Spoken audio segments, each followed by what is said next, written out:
মারা গেলেন টানা ৩২ বছর কারাগারে থাকা আলোচিত জল্লাদ শাহজাহান ভূঁইয়া। বিভিন্ন মামলায় দীর্ঘদিন সাজা ভোগ করার পর মুক্তি পান তিনি। তবে কারাগারের বাইরের জীবনটাও সহজ ছিল না শাহজাহানের। স্ত্রী ও ভাগ্নের সহ একাধিক ব্যক্তির কাছ থেকে প্রতারণার শিকার হয়েছেন তিনি।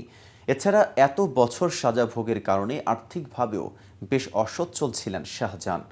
কারাগার থেকে বের হওয়ার পর তার জীবনের আরও নানা কষ্টকর দিক নিয়ে ডেইলি উশারবাণী থেকে আমি মেহেদি হাসান আছি আপনাদের সাথে। কারাগার সূত্রে জানা যায়, শাহজাহান ভূঁইয়া নরসিংদীর পলাশ উপজেলার গজারিয়া ইউনিয়নের ইছাখালী গ্রামের বাসিন্দা। তার বাবার নাম হাসান আলী ভূঁইয়া।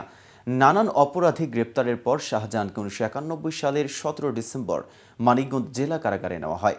২০২৩ সালের ১৮ জুন ঢাকা কেন্দ্রীয় কারাগার থেকে মুক্তি পান তিনি। ৭৪ বছর বয়সী শাহজাহান কারাভোগ শেষে মুক্তি পাওয়ার পর এক তরুণীকে বিয়ে করেন, কিন্তু তার এই সংসার বেশি দিন টেকেনি। তার নববিবাহিত তরুণী স্ত্রী টাকা পয়সা নিয়ে পালিয়ে যায় বলে অভিযোগ ওঠে। ওই ঘটনার পর শাহজাহান অনেকটা ভেঙে পড়েন।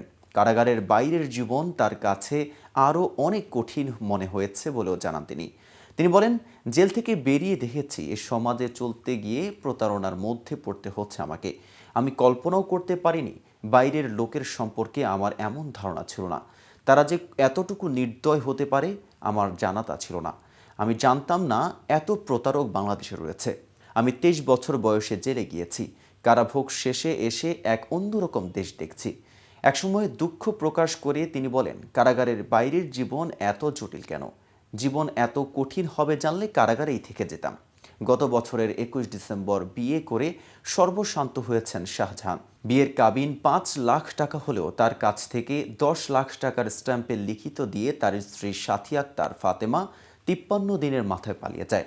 পালিয়ে গিয়ে আবার তার নামে যৌতুকের মামলা দেয়। শাহজাহান বউয়ের নামে থানায় মামলা দিতে গেলেও তাকে ফিরিয়ে দেয় কর্তৃপক্ষ।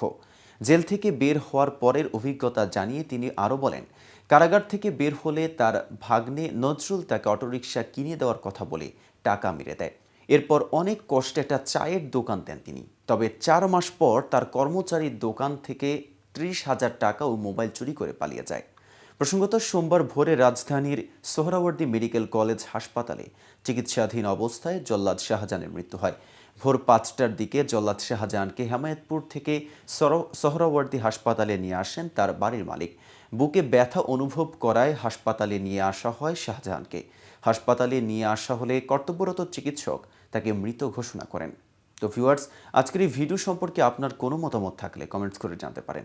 আর ভিডিওটি ভালো লাগলে লাইক শেয়ার করতে ভুলবেন না। আজ এই পর্যন্তই। এতক্ষণ সাথে থাকার জন্য ধন্যবাদ।